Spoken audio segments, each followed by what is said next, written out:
તપાસ ચાલી રહી છે તેમાં સીઆઈડીએ ધામા નાખ્યા છે અને અત્યાર સુધીમાં અલગ અલગ 260 લોકોને તેના નિવેદન પણ લેવામાં આવ્યા છે। ભોગ બનનારા લોકો પણ નિવેદન આપી રહ્યા છે। ફરિયાદમાં ભોગ બનનારા લોકોના નિવેદન પણ ઉમેરવામાં આવ્યા છે। આ મહત્વના સમાચાર છે જે આખી ફરિયાદ કરવામાં આવી છે। હવે તેમાં ભોગ બનનાર એ તમામ લોકોના નિવેદન ઉમેરવામાં આવ્યા છે।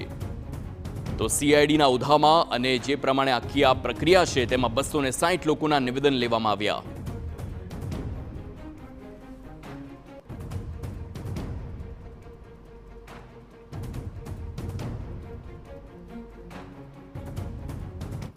તો આ હાલ ભૂપેન્દ્ર ઝાલાને કોર્ટમાં રજૂ કરવામાં આવશે, પરંતુ જે પ્રમાણેની ફરિયાદ છે 260 લોકોના નિવેદન લેવામાં આવ્યા છે અને આ બાબતે જ સંવાદદાતા હરીન માત્રાવાડી આપણી સાથે લાઈવ જોડાઈ ગયા છે। તેમની સાથે પણ વાત કરીશું। હરીન, જે ફરિયાદ કરવામાં આવી છે ભૂપેન્દ્ર ઝાલા વિરુદ્ધ, તે આખો જે કેસ છે તેને વધુ મજબૂત કરવા માટે 260 લોકો એવા જે ફરિયાદી છે ને તેમાં પણ તેમના નિવેદન લેવામાં આવ્યા છે, એટલે કે ભૂપેન્દ્ર ઝાલા વિરુદ્ધ જે ગાળીઓ છે તે વધુ આકરો કસાશે તે નક્કી કહી શકાય।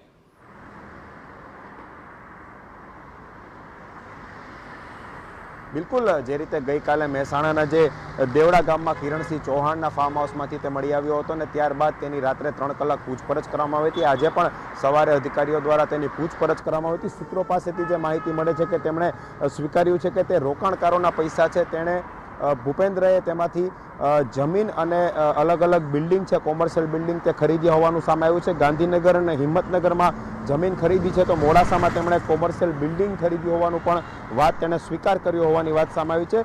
ભૂપેન્દ્ર ઝાલાની પૂછપરછમાં તેમણે એવું પણ સ્વીકાર્યું હોવાની વાત છે કે તેમના 3500 જેટલા રોકાણકારો હતા અને તેમણે અલગ અલગ એજન્ટો પણ બનાવ્યા છે ને તેમાંથી તે અંદાજિત 450 કરોડથી વધુ પૈસા છે આ રોકાણકારોના હોઈ શકે તેવી તેમણે એક વાત છે તે સ્વીકારી હતી। જોકે પોલીસ તમામ વેરિફિકેશન કરી રહી છે। તેમણે જે પ્રમાણે વિગતો દર્શાવી છે, તેમની પ્રોપર્ટી દર્શાવી છે, તેમાં પણ કદાચ વધુ પ્રોપર્ટી હોઈ શકે છે, પોલીસને એવી શંકા છે, એટલે તેને લઈને પણ પોલીસ હવે તપાસ કરશે। આજે જે રીતે 14 દિવસના રિમાન્ડની માંગણી કરશે અને રિમાન્ડ મળ્યા બાદ પોલીસ આ તમામ મુદ્દાઓ છે તેની પૂછપરછ કરશે। અત્યાર સુધીમાં જે આ કેસમાં આરોપીઓ પકડાઈ ચૂક્યા છે તેમના નિવેદનો લેવામાં આવ્યા છે, તેમની સાથે તેમના નિવેદન સાથે ભૂપેન્દ્રનો શું રોલ છે તેની પણ તપાસ કરવામાં આવશે। ભૂપેન્દ્રનો જે રોલ હતો તેમના રોકાણકારો વિશે અને તેમના એજન્ટો વિશે વધુ ઊંડાણપૂર્વક તપાસ કરવામાં આવશે।